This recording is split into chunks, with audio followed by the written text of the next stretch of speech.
Ya va a ser métodos complementarios, pero en general, ¿no? de la cardiología. Vamos a ahondar un poco más en otras cosas, ¿no? En el electrocardiograma, que ya llevaron en semiología, ¿no? Me imagino.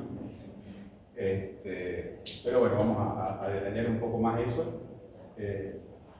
Vamos a ir viendo progresivamente. Y ahora continuamos con insuficiencia cardíaca. Una cosa que me habían preguntado la clase pasada, creo que fue usted que me preguntó si la insuficiencia cardíaca derecha podía hacerse izquierda, ¿no? Algo así me preguntó. Asistólica o diastólica igual. Claro, también. Bueno, la insuficiencia cardíaca izquierda puede ser global, ¿no? Se puede dar la vuelta, digamos, y convertirse en algo global. La derecha a izquierda es más difícil, no es la norma, pero se puede dar también, ¿no? Porque no está llegando la sangre completamente. Pero son casos raros. Después, alguien más me había preguntado del tema. Sí, una insuficiencia cardíaca derecha, creo que no está bien. Sí, una insuficiencia cardíaca derecha, de hecho, sí, genera alteración en el lado izquierdo por desplazamiento. Si disminuye la fuerza, algo así me preguntaron. Entonces, también, digamos, le respondimos lo mismo. No va a alterar la contractilidad. Eso. Lo que sí puede generar es una insuficiencia cardíaca diastólica, con disminución del llenado del otro ventrículo por desplazamiento del septo, pero no va a generar, digamos, en principio, alteraciones de la contractilidad. Esas fueron las dos preguntas. Bueno, ahora vamos a ver parte del diagnóstico. ¿Cómo hacemos el diagnóstico? Los síntomas cardinales, que se acuerdan que si los definimos en el principio del tema, la definición, se acuerda que vimos la definición de Farreras, de Brandwell, de las guías europeas y americanas, que eran distintas y algunos hacían énfasis más en lo clínico y otros hacían más énfasis en la fisiopatología, ¿no? Pero todos coincidían en que es un síndrome clínico complejo, ¿no? Porque es difícil de diagnosticar y es difícil de manejar, ¿no? De tratar.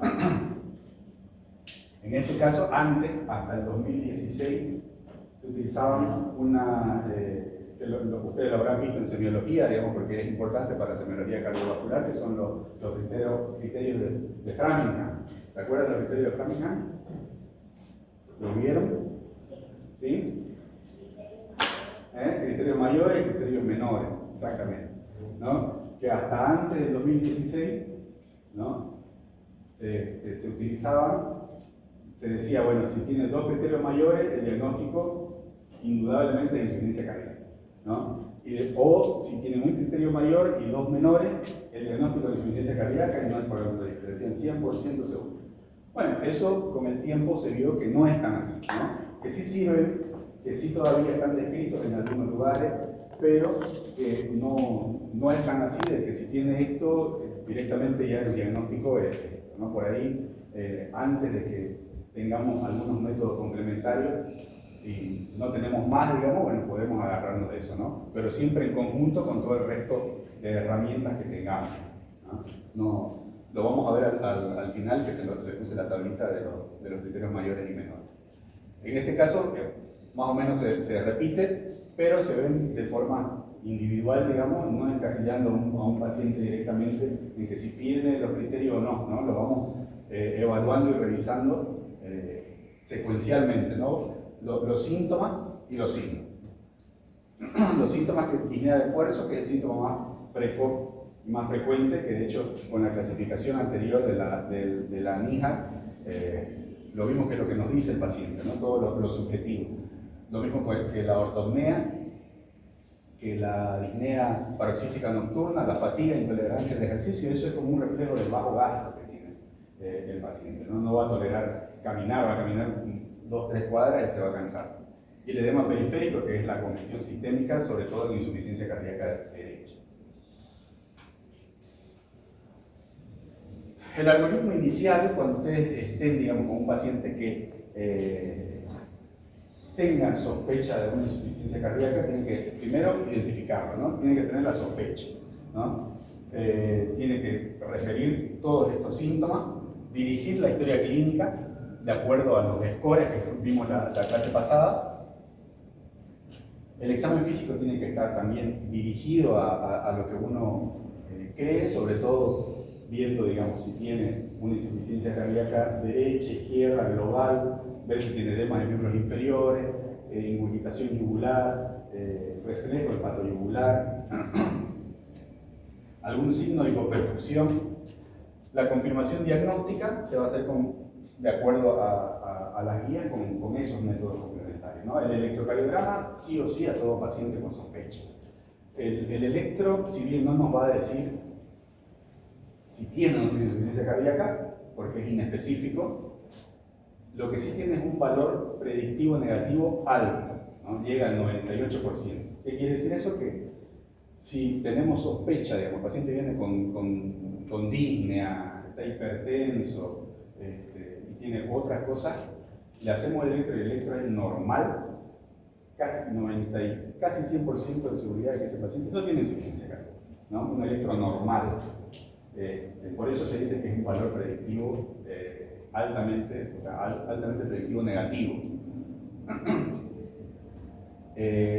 Igual que los péptidos natriuréticos, ¿no? Los péptidos natriuréticos que habíamos hablado del BNP o el NT-proBNP, ¿no? Que son las dos moléculas que se liberan en el ventrículo izquierdo, sobre todo. Se libera también en la aurícula, pero generalmente la mayor parte se secreta en ventrículos cuando hay distensión de las fibras musculares, ¿no? Y si la confirmación diagnóstica va a estar sobre todo para determinar el tipo de fenotipo de insuficiencia cardíaca, ¿no? La clasificación si es reducida, levemente reducida o preservada, la fracción de eyección va a ser el ecocardiograma, ¿no? Bueno, y ahí, según las guías que les pasé hoy, las europeas, establecen que el diagnóstico de insuficiencia cardíaca va a requerir el síndrome, los signos y síntomas típicos y la evidencia de una causa estructural y que acompañe algún otro marcador. Entonces ustedes tienen la sospecha clínica con esos síntomas que fuimos viendo, tienen factores de riesgo, ¿no? Factores de riesgo que vimos en la clasificación de la AJA tipo A, hipertensión, es diabético, ¿no? Tuvo un infarto, tiene algún factor de riesgo. Si la sospecha clínica está, hay que hacerle el electro, y si el electro tiene, digamos, algo no es normal, hay que pedirle los péptidos, ¿no? Cualquiera de los dos se puede pedir. El BNP es un péptido activo, ¿no? Lo que tiene de malo el BNP es que es muy inestable en sangre. En cambio, el NT-proBNP sí va a durar un tiempo más, entonces por ahí se puede pedir mucho después, no pasa nada. Si los péptidos están elevados, ahí sí hay que hacerle un ecocardiograma, ¿no? Entonces quiere decir que sí hay algo que está distendiendo las fibras musculares y hay que ver si es una insuficiencia cardíaca diastólica, si es un deterioro de la contractilidad, para confirmar el fenotipo, ¿no? Si está reducido, si está levemente reducido o si está reservado.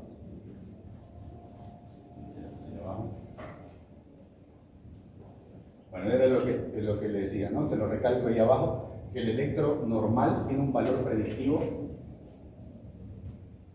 altamente, o sea, un valor predictivo negativo, ¿no? Es alto su valor predictivo negativo para insuficiencia cardíaca.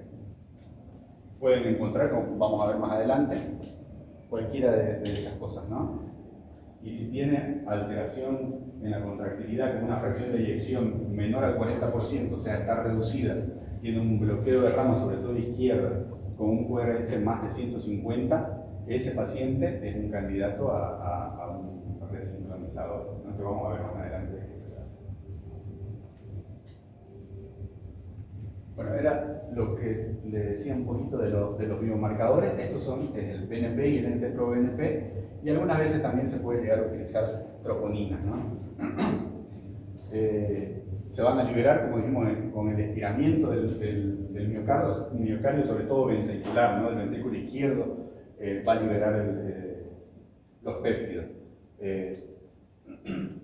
Estos son los valores de corte. No es lo mismo en una emergencia con una insuficiencia cardíaca aguda que en una insuficiencia cardíaca crónica, ya con síntomas que son progresivos, digamos que el paciente dice que desde hace 2 semanas camina, se cansa, se le hinchan los pies, no puede dormir de noche. Bueno, eso va más a la cronicidad, ¿no? Y es distinto a un paciente que llega en edema agudo de pulmón o con una insuficiencia cardíaca descompensada, ¿no? Los valores van a ser distintos. En una emergencia, el valor de corte del BNP va a ser 100 y en el ProBNP va a ser de 300, ¿no?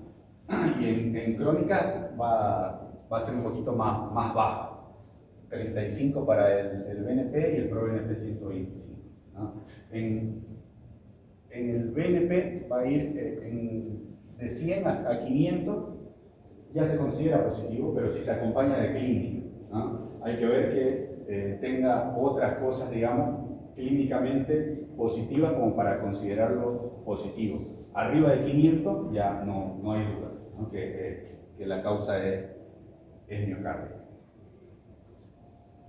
El valor predictivo negativo también supera el 95%, no es 98% digamos como el electro, pero sí lo supera. Hay algunas causas, como vamos a ver, que pueden elevar el BNP falsamente, ¿no? Por ejemplo, una insuficiencia renal crónica o aguda, un paciente que está en diálisis, pueden elevar, ¿no?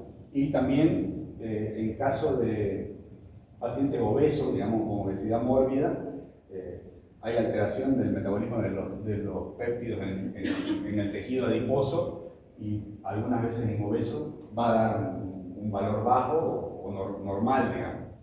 Entonces, eso en obeso tenganlo en cuenta, ¿no? Dígame. ¿Por qué hay una diferencia de valores? ¿No debería ser en el agudo el valor normal del BNP comparado con la crónica? O sea, veo una diferencia. Claro, no. En realidad el ambulatorio, como le digo, es el grado de estiramiento, ¿no? De la fibra. A mayor estiramiento de las fibras musculares, mayor secreción de ProBNP. Entonces va a estar más o menos ya aumentado eso, ¿no? Sobre todo si es una crónica que se reagudizó o que se descompensó, digamos. Entonces por eso ya va a venir con un valor un poquito más alto.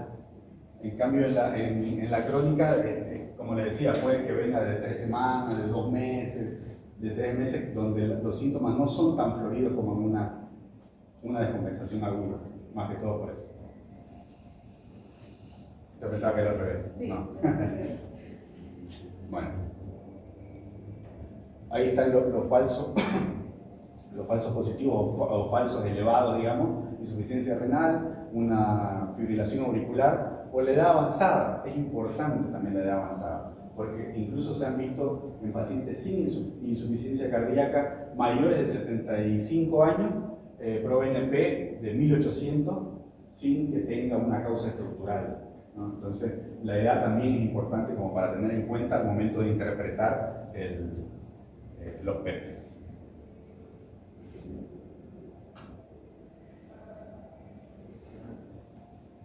Bueno, entonces una vez tenemos la sospecha clínica, también hay que pedir paralelamente, siempre acostúmbrense a pedir un laboratorio, no sé si de rutina, porque siempre tenemos que ir a buscar algo, ¿no? Con el hemograma vamos a ver si tiene anemia, si tiene leucocitosis, que es un parámetro, si bien no es específico, digamos indirecto de una etiología infecciosa. Va a identificar también comorbilidades que van a poder llegar a precipitar la insuficiencia cardíaca. La limitación es que es inespecífico, ¿no? Siempre igual, creatinina, un ionograma sí o sí tiene que tener el paciente, sobre todo si se va a iniciar el tratamiento, ¿no? El ionograma es un sodio bajo o un potasio alto, por ejemplo, en los bloqueantes del sistema renina-angiotensina-aldosterona, habíamos visto la espironolactona o la eplerenona, triamterena o amilorida, son antagonistas de la aldosterona, que lo que van a hacer es disminuir mucho más el sodio y aumentar mucho más el potasio. Entonces, si el paciente ya está hipercalémico, ya está hiponatrémico, si le iniciamos este tipo de medicamentos, lo que vamos a hacer es empeorarle, digamos, su estado hidroelectrolítico, ¿no? La TSH también, ¿se acuerda que vimos entre las causas de insuficiencia cardíaca el hipertiroidismo?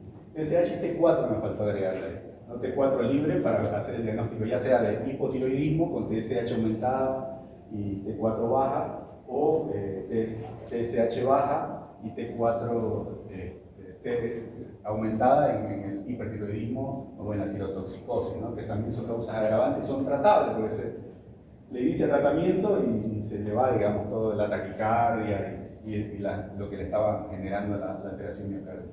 Siempre un electro y una radiografía, ¿no? El electro buscando causa, si es normal, como dijimos, va a tener un alto valor predictivo negativo, ¿no? Generalmente no tiene insuficiencia cardíaca un paciente con un electro normal. Entonces, si es normal, hay que buscar otras causas.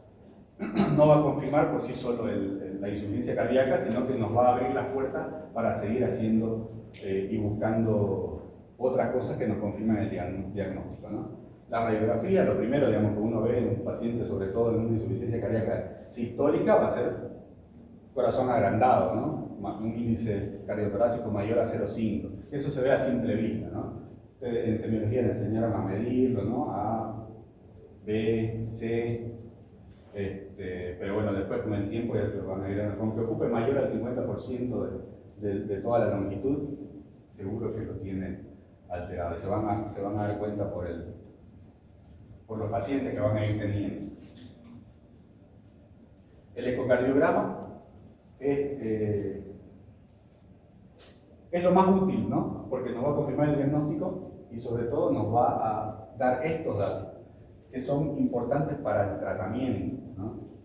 No vamos a tratar de la misma forma a un paciente con una fracción de eyección preservada pero con síntomas de insuficiencia cardíaca diastólica que un paciente con alteraciones de la contractilidad menor al 40%. Entonces, esto nos va a cambiar todo el tratamiento. Entonces, por eso, sí o sí lo tenemos que tener, ¿no? La fracción de eyección se mide por el método de Simpson.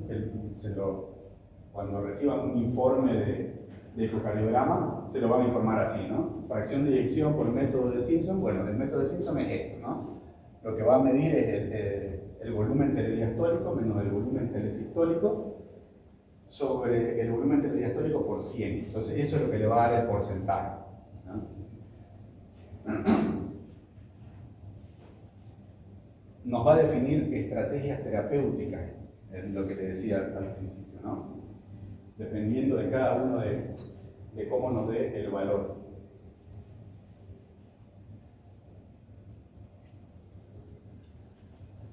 Diagnósticos diferenciales hay un montón, ¿no?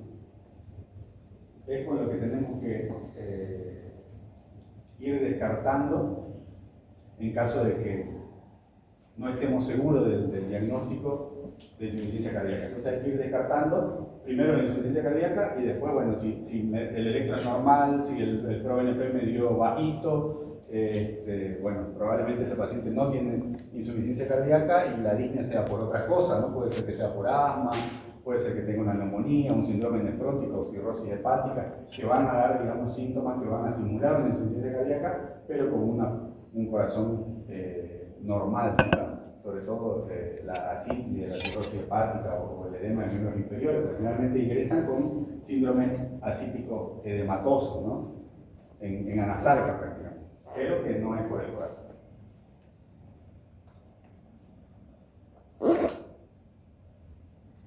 Bueno, ¿alguna pregunta hasta ahí?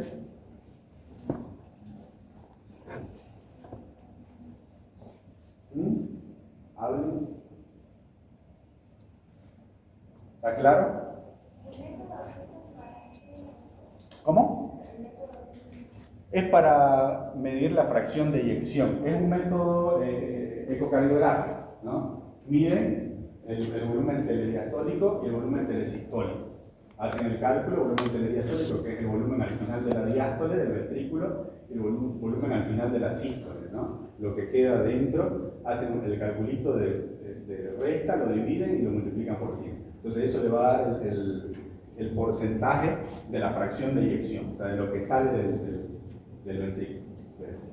Que la vez pasada habíamos visto, digamos, que la contractilidad en la insuficiencia cardíaca diastólica estaba conservada, entonces la fracción de eyección va a estar normal, pero lo que le entra al ventrículo va a estar disminuido.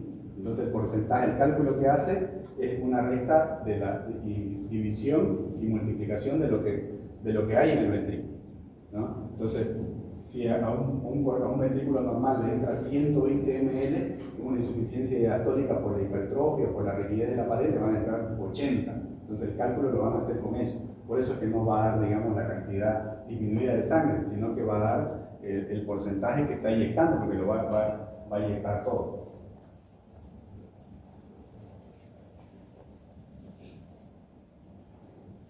Bueno, los métodos complementarios siempre son necesarios. Habíamos dicho que la insuficiencia cardíaca es un síndrome complejo, ¿no? Conjunto de signos y síntomas, y ya lo vimos al principio. Entonces siempre van a requerir de una evaluación minuciosa, ¿no? Por eso estamos haciendo tanto énfasis en la insuficiencia cardíaca, porque es la patología en la que termina la mayoría de las enfermedades cardiológicas, ¿no? Una valvulopatía va a terminar en una insuficiencia cardíaca, un infarto agudo del miocardio va a terminar en una insuficiencia cardíaca. Entonces por eso es el tema más importante y por eso la idea de hacer énfasis en todo esto, porque sí o sí tienen que saber hacer el diagnóstico clínico, complementario y el tratamiento de estos pacientes, ¿no?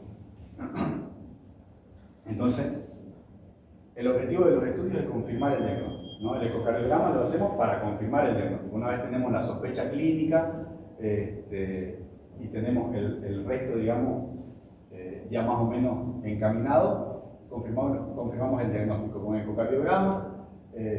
También nos sirve para identificar la etiología del ecocardiograma y evaluar la severidad y el pronóstico, ¿no? No es lo mismo un paciente con una fracción de eyección del 60% con insuficiencia cardíaca diastólica que un paciente con una insuficiencia cardíaca sistólica con una fracción de eyección del 35%. Entonces su pronóstico va a ser distinto, ¿no? Este paciente, el último, va a tener un pronóstico malo a mediano plazo, ¿no? Es un paciente prácticamente terminal con una fracción de eyección tan bajita. Se han visto pacientes con fracción de eyección del 20, del 22%, del 25%, que ya no pueden, digamos, pararse ni ir al baño, ¿no? Se cansan. Ya el tratamiento ya, por más que esté con los 4 pilares, con los nuevos tratamientos que vamos a ver en la siguiente clase, con el sacubitrilo, con las gliflocinas y con todo lo que necesitan, igual, digamos, van a vivir más en el hospital que en su casa.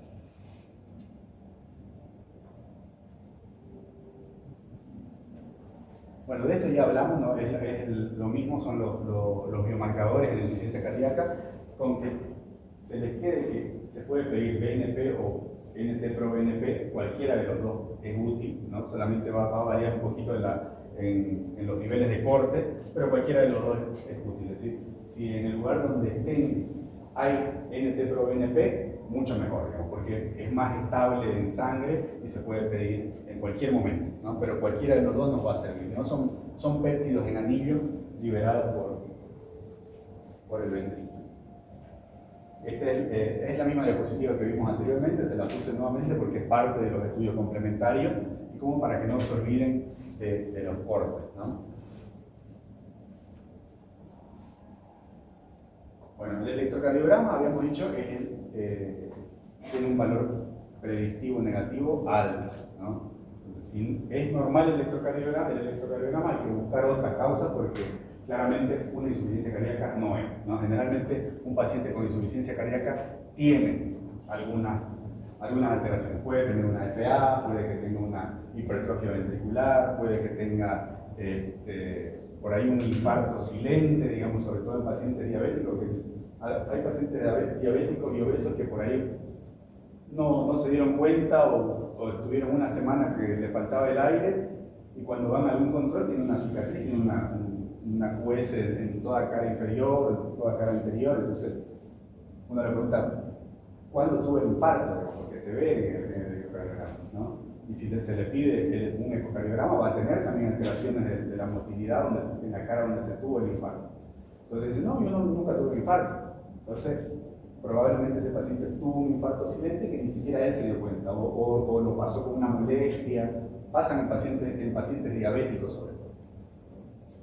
Entonces, lo que vamos a encontrar generalmente es eso, ¿no? Hipertrofia del ventrículo izquierdo, sobre todo por la morfología, ¿no? Si quieren hacer el cálculo de Sokolov, también se puede hacer, pero simplemente por la morfología, como vamos a ver, ¿no?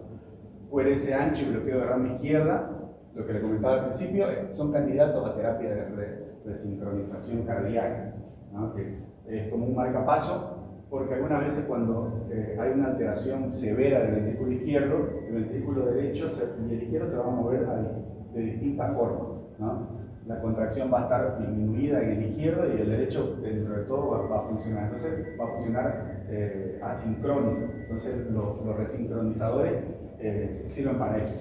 Son dos electrodos que llegan a los dos ventrículos para que se muevan al mismo tiempo. Es como un marcapaso, digamos, ¿no? Parecido a un marcapaso. Pero no todos los pacientes tienen, digamos, la posibilidad de colocárselo porque es caro. O algún signo de isquemia, como vamos a ver. Por ahí le llega un paciente con este electrocardiograma, con síntomas de insuficiencia cardíaca. ¿Qué piensan? Saben, son solamente 4 derivaciones, pero bueno, son las que tienen la alteración.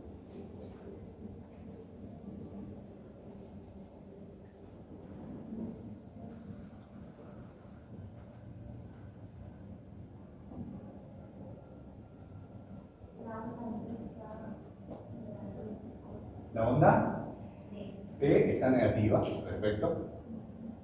D2, D3 y ABF. ¿Qué cara mira al corazón esa derivación? ¿Qué cara del corazón mira? D2, D3 y ABF.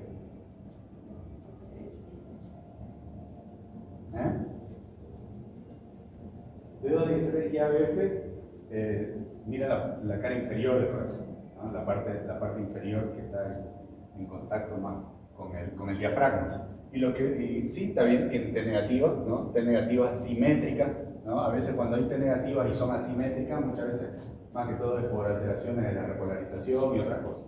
Pero cuando son simétricas y hacen cara, o sea, no es lo mismo que yo lo vea solo en D2, digamos, asimétrica y el resto esté normal, ¿no? Entonces siempre tienen que buscar las caras, ¿no? De 2, de 3 y ABF, mira la cara inferior. De B1 a B4 van a mirar la cara anteroseptal, ¿no? De 1 a BL, B5 y B6 van a mirar la cara lateral izquierda. Entonces eso va a depender de qué lugar tiene la isquemia. En este caso es inferior, ¿no?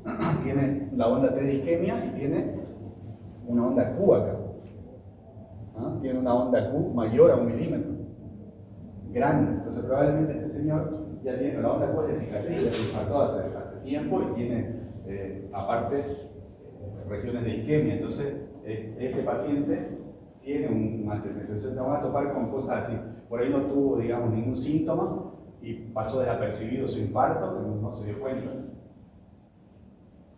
Llegan con cicatrices en el electrocardiograma. En este otro, ¿qué les llama la atención?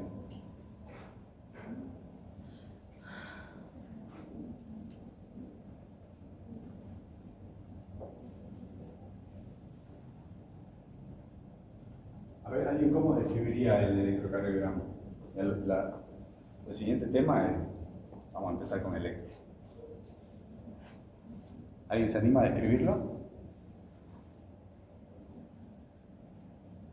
Desde el principio, de lo básico. ¿Qué es lo primero que le ven a un electrocardiograma? ¿Le ven un electro? ¿Qué le miro? ¿Ah?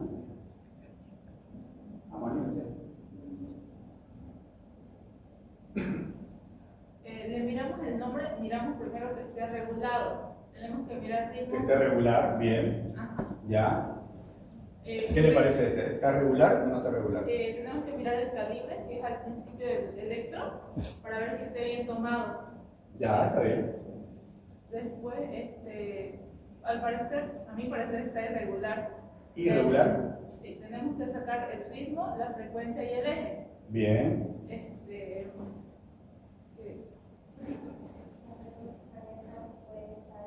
Más fuerte, a ver.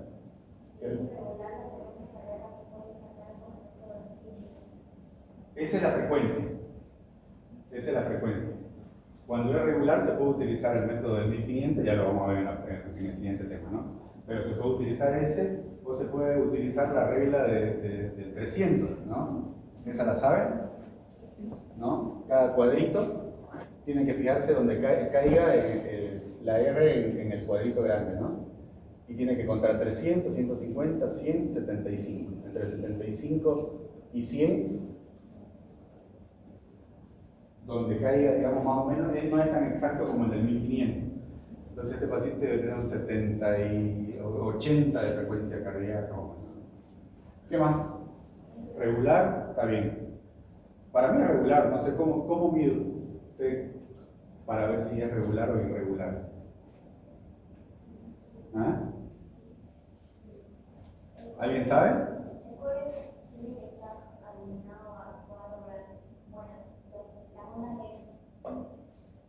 Al cuadro grande, ya. Algo más sencillo. Claro, el intervalo RR, ¿no? Tiene que ser el mismo en todos los complejos, ¿no? Y hay un truquito, digamos, que agarran un papel, le marcan las dos ondas P o si quieren la onda R y lo van comparando, digamos, en todo, que tienen que coincidir todas las ondas R con el espacio que ustedes hicieron, ¿no? Esa es una forma de ver si es irregular. Después, bueno, el ritmo, ¿no? El ritmo tiene onda P. Se puede ver después la morfología de la onda P, que lo vamos a ver cuando vemos si tiene una onda P pulmonar, si tiene una onda P bifásica, una onda P mitral, endromedario. Cada cosita, digamos, tiene su significado, ¿no? ¿Qué más? El eje, ¿qué le parece el eje de este electrón?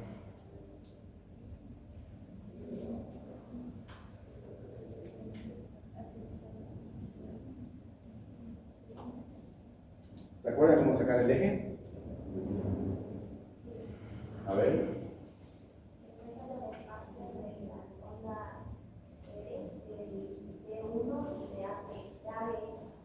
D1 y AB, ¿ya? Y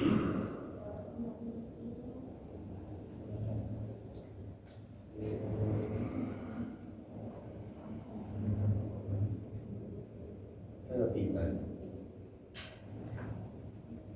Esto sería D1 y esto sería AB.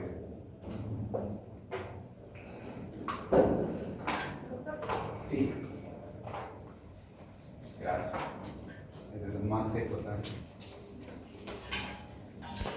Ahora sí. Entonces esto sería D1 y esto sería ABF, ¿no? Acá va a partir hacia abajo. Esto va a ser negativo y esto va a ser positivo. Acá va a estar D1 positivo y acá negativo. Entonces ya me decía, tiene que pegarse en D1 y ABF, ¿no? Si D1 es positivo y ABF es negativo, ¿para dónde va a estar el eje? Si D1 es positivo, el eje va a estar hacia la derecha, ¿no? O hacia la izquierda, no derecha, porque es así. Va a estar hacia la izquierda. Y si ABF es negativo, va a estar hacia arriba, porque viene acá hasta el negativo. Entonces, el eje va a estar desviado a la izquierda. Si quiere, va a estar en D2, va a estar el eje.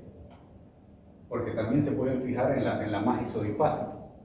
La más isodifásica es D2, ¿no? Entonces, D1 va a estar en AB.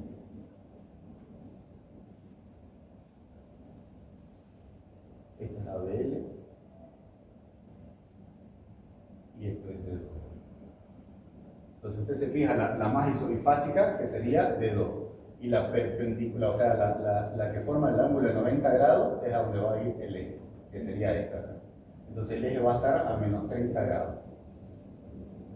Eso lo vamos a ver cuando veamos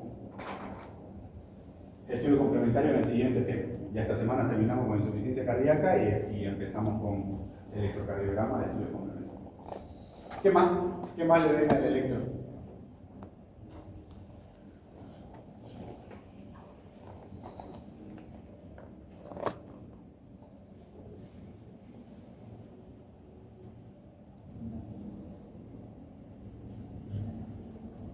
¿Esto será normal? Esta S bien profunda.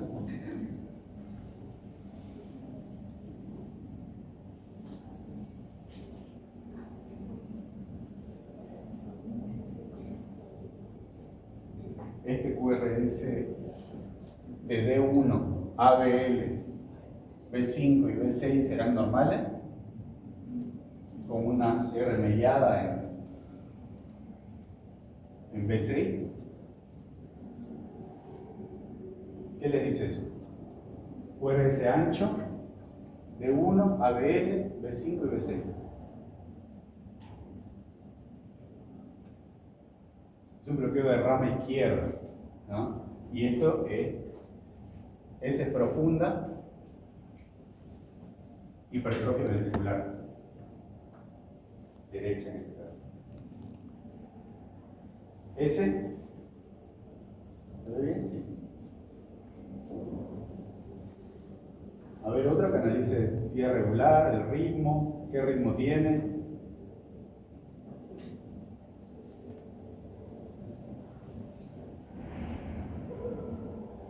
En primera clase le pregunté, me dijeron, sí, electro, sí. ¿O no? Pero no repasamos. Bueno, pues ahora vamos a Pero repasar. 2, 3 cosas no me acuerdo. A ver, alguien que se anime como su compañera. ¿Qué ritmo tiene? ¿Es regular o no es regular?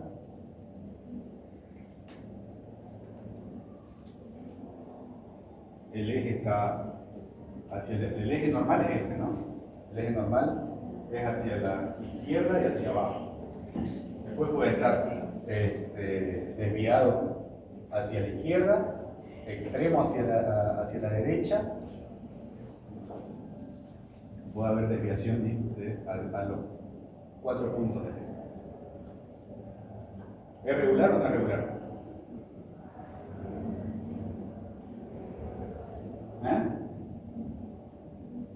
No es regular. Es un ritmo irregular, no tiene onda P. Fíjense que la morfología de los QRS son distintas. Acá tiene P en serrucho. El eje lo tiene normal, pero tiene una fibrilación auricular, ¿no? Una fibrilación auricular que probablemente, si tiene síntomas de insuficiencia cardíaca, ya tiene algo para seguir buscando más allá, digamos, de la insuficiencia del electrocardiograma, ¿no?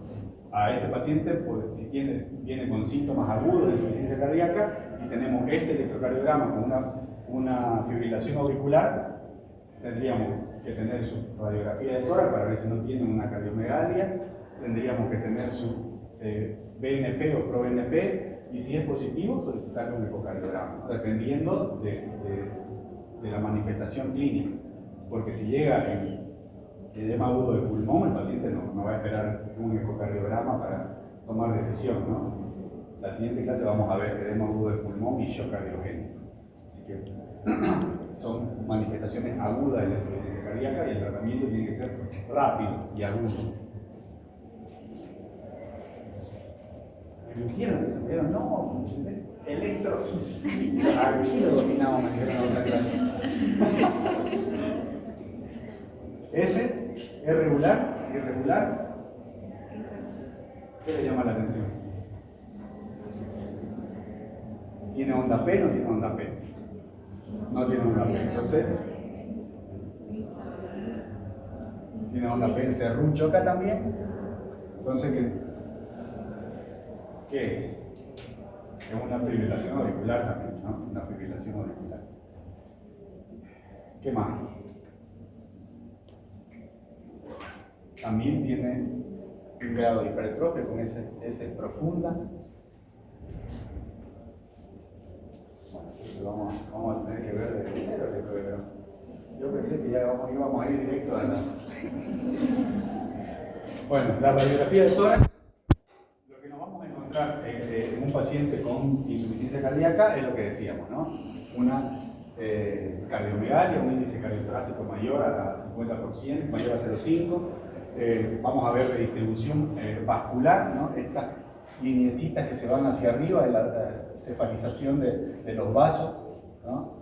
Que es la redistribución, algunos le dicen redistribución de flujo, ¿no? Porque generalmente estos vasos se vienen para abajo, pero en este caso, como tipo en alas de mariposa, digamos, se van hacia los lados y hacia arriba. Entonces esa es la característica de la redistribución vascular. Después las líneas de P de Kerr, que son líneas que en esta no se ven, hay otras que puse donde pueden ver, son pequeñas líneas de 1 o 2 centímetros, bien periféricas, ¿no? Que a algunos se les pasa por alto, pero siempre hay que buscarlas, que son signos de edema intersticial, ¿no? No se dan solamente en insuficiencia cardíaca, se puede dar en cualquier tipo de congestión pulmonar. Las limitaciones, digamos, es porque tienen baja sensibilidad, ¿no? Sobre todo en los que tienen una fracción de eyección conservada, una insuficiencia cardíaca diastólica, no van a tener un corazón grande, entonces una radiografía por ahí no nos va a servir en este caso, ¿no? Pero si está congestivo, si digamos, tiene edema intersticial, sí lo podemos llegar a ver, sobre todo la cefalización y algunas líneas B de Kerr, ¿no? Que tampoco son específicas ni patológicas. Bueno, eso para que recuerden, digamos, que ya lo vieron también en semiología, cómo se saca el índice cardiotorácico, ¿no? A más B más C, ¿no? Trazan una línea y donde tenga mayor longitud la silueta cardíaca y el resto, digamos, para ver si tiene o no, pero a simple vista ya lo van a ir viendo en el día a día, lo van a ir reconociendo. Bueno, eso es lo que le venía diciendo, ¿no? Que lo que más o menos tiene un paciente en la radiografía con insuficiencia cardíaca, ¿no? Un derrame pleural, la cefalización de los vasos, las líneas B de Kerley, acá por acá se ve un poquito mejor, ¿no? Son unas líneas horizontales, en la periferia hay que buscarlas. Por acá las amplié, pero creo que se puso borroso. Son estas. Fíjense que acá no se ve nada y acá se ve, hay que buscarlas bien en la periferia. Derrame pleural, el índice cardiotorácico, bueno, todo lo que van a llegar a ver en una radiografía de tórax en un paciente con insuficiencia cardíaca.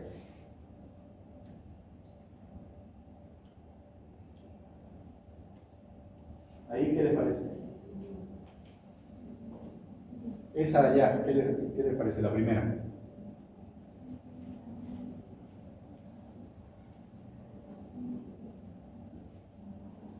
Son dos distintas. Eso en semiología le enseñaron a describir una radiografía, ¿no? A ver, ¿alguien que la describa? Creo que la segunda tiene borramiento del seno postofrénico de los lados. Ya. La de aquí se ve lo que es el botón aórtico y tenemos que revisar también primero si es de anterior, de posterior tomada, de posterior anterior, Ya. de qué lado está tomada. Bueno, sí. Simetría y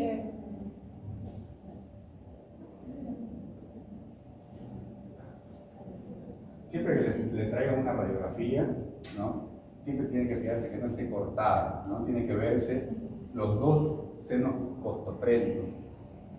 Tiene que verse completo el pulmón, ¿no? Tiene que verla de afuera hacia adentro, desde partes blandas, partes óseas, y de ahí directamente al parénquima pulmonar, mediastino.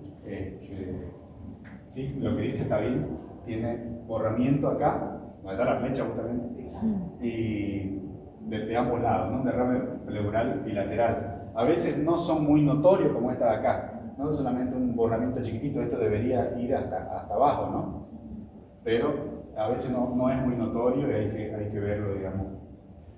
Ahora lo que se está usando bastante, sobre todo para derrame pleural y para ver la cantidad, es la ecografía, ¿no? La ecografía de tórax en los últimos años ha crecido muchísimo, sobre todo en urgencia, ¿no? En emergencia y en terapia intensiva, ¿no? Siempre es un método diagnóstico de ayuda en la cabecera del paciente, ¿no? Porque es fácil de utilizar, es rápido y nos permite por ahí actuar más rápidamente que si no lo tuviéramos, ¿no? Por ejemplo, estos no, a simple vista no parecen punzables, ¿no? Tampoco se van a llegar a realizar una toracocentesis en un paciente con insuficiencia cardíaca porque no está indicado, ¿no? Con un tratamiento para disminuir la precarga con diuréticos, eso va a ir disminuyendo. Pero hay pacientes que por ahí sí lo necesitan cuando los derrames pleurales son masivos, son bilaterales, digamos, y les restringe al paciente la respiración.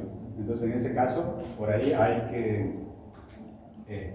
que pensar en drenárselo, ¿no? Entonces, para eso es muy útil también la ecografía. Bueno, eso es lo que les decía, esto es lo que se ve en ecografía. Fíjense, ahí donde dice hígado, ¿no? Una ventana cortita con un transductor curvo, ustedes van a ver el hígado, van a ver el pulmón, esto acá es el pulmón para abajo y esto es el derrame pleural. Esto negro, hipoecoico se dice, es el derrame pleural. Entonces es más fácil, digamos, nosotros con el transductor lo que hacemos es medir esta parte, cuánto va a entrar la aguja. Acá todo esto negro es el derrame y ecoguiado se puede hacer la toracocentesis, ¿no? Es mucho más fácil y menos riesgo para el paciente, ¿no? Porque una de las complicaciones de la toracocentesis es el neumotórax, ¿no? Entonces se pasa con la aguja hasta la pleura parietal, sale el aire y listo, ¿no? Hay que poner un tubo al paciente, un tubo pleural. Y también se puede llegar a ver las líneas de B de Kerley, incluso mucho mejor que con la radiografía, ¿no? La radiografía hay que buscarla, mirarla con lupa para ver si las tiene o no. En cambio, la ecografía es más fácil de identificar, ¿no? En un paciente que está sobrecargado.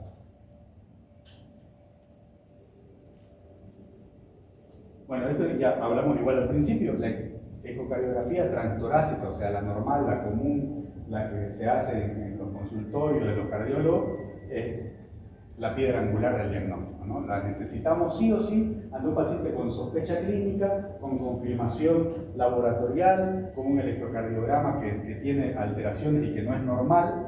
Entonces hay que solicitar un ecocardiograma, sobre todo para identificar el fenotipo, ¿no? El fenotipo, la fracción de eyección, ¿no? Si la fracción de eyección está reducida, menos del 40%, levemente reducida, del 41 al 49%, o preservada mayor al 50%, sobre todo para instaurar un tratamiento adecuado en el paciente, ¿no? Aparte de eso, le van a informar si tiene los volúmenes, ¿no? Cuánto tiene, el telediastólico, el telesistólico del ventrículo izquierdo, y con eso, bueno, ellos van a calcular la fracción de eyección. Y aparte si tiene regionalidad. La regionalidad es si un paciente tuvo un infarto para ver qué parte del corazón se afectó, digamos, y se mueve menos. Entonces el ecocardio le va a decir hipoquinesia en cara anterior, por ejemplo. Entonces uno dice, bueno, no, orienta más o menos cuál fue la arteria que se tapó y por ahí abre las puertas como para solicitarle un cateterismo cardíaco para ver si esa arteria está severamente obstruida y necesita de angioplastía o no. Entonces para eso es muy importante el ecocardiograma.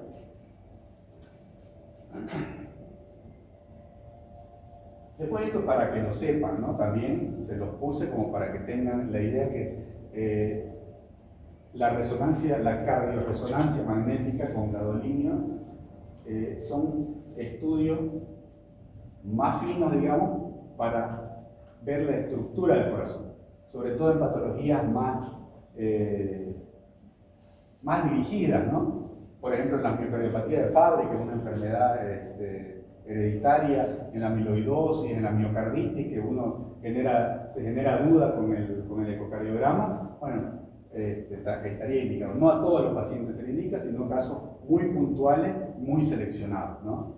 Y la tomografía cardíaca con la coronariografía no invasiva también le ahorra a los pacientes un procedimiento invasivo, porque si bien es necesario a veces el cateterismo cardíaco, pero es invasivo, ¿no? No deja de tener complicaciones invasivas. En cambio, una angiotomografía solo va a necesitar contraste y entrar al tomógrafo, no necesita otra cosa más. Y esto también tiene un valor predictivo negativo alto, ¿no? Para descartar enfermedad coronaria. Entonces, si se está sospechando de una enfermedad coronaria y tiene una angiotomografía normal, entonces ya no está indicado el cateterismo, ¿no? Sino directamente el valor predictivo es negativo y no tiene. Ahora, si lo tiene, bueno, hay que avanzar más allá y solicitárselo, ¿no?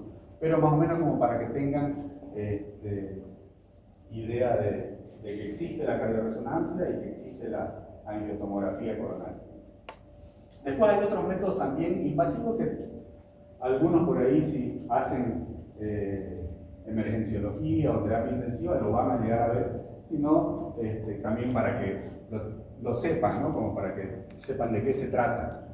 El cateterismo cardíaco derecho o catéter de Swan-Ganz como una vía central que entra por una vena, ya sea una yugular interna o una subclavia, llega al corazón derecho y se enclava en la arteria pulmonar. Entonces es para ver las presiones de la arteria pulmonar, de enclavamiento, para ver cuánta presión hay detrás de los pulmones. Son métodos invasivos de evaluación hemodinámica, ¿no? Bueno, la coronariografía que vimos también y la biopsia endomiocárdica también para casos sobre todo de sospechas de amiloidosis se solicita, ¿no? No siempre, son casos muy puntuales, pero como para que sepan que existen, ¿no? Son más especializados de cardiología, pero bueno, para que tengan la idea de que existe. Bueno, este es un algoritmo de diagnóstico, ¿no? Ante la sospecha clínica, dijimos los electrocardiogramas y péptidos, si son positivos, ecocardiografía, ¿no? Este último, en caso de que lo necesiten, ¿no? Por eso se los nombré como para que los conozcan. Ya hablamos de cada uno de ellos. No sé si tienen alguna pregunta. ¿Quedó claro más o menos?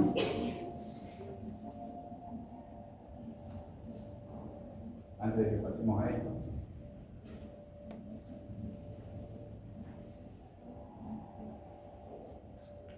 ¿Está todo claro? No va a ser lo mismo que el electro, no va a decir no.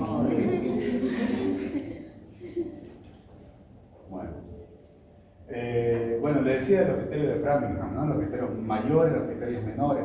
Lo que hasta antes del 2016 se decía, ¿no? Dos mayores hacen el diagnóstico, o un mayor y dos menores hacen el diagnóstico, ¿no? Pero es muy inespecífico. Por ahí tienen un paciente con crepitantes que no son, entonces está considerado, puede ser que sea una causa pulmonar, o puede que tenga edema de miembros inferiores y que tenga una cirrosis hepática. Entonces son inespecíficos, ¿no? Siguen sirviendo, ayudan, digamos, pero no por sí solos, ¿no? Son criterios que no ayudan por sí solos para hacer un diagnóstico completo, sino que como una ayuda clínica está bien, digamos, que los se sistematicen en realizarlos, pero tengan en cuenta que ya la clasificación, digamos, de los criterios para el diagnóstico preciso de una insuficiencia cardíaca ya no se utiliza de esa manera, ¿no? Ya desde el 2016 en adelante hay lo que hemos venido viendo hasta ahora, ¿no? Que hay estudios complementarios y que los más importantes son los laboratoriales, como los péptidos natriuréticos, el ecocardiograma, ¿no? Y lo que nunca van a dejar de pasar de moda va a ser el electrocardiograma y la radiografía de tórax, que todos los pacientes con sospecha lo tienen que tener, ¿no?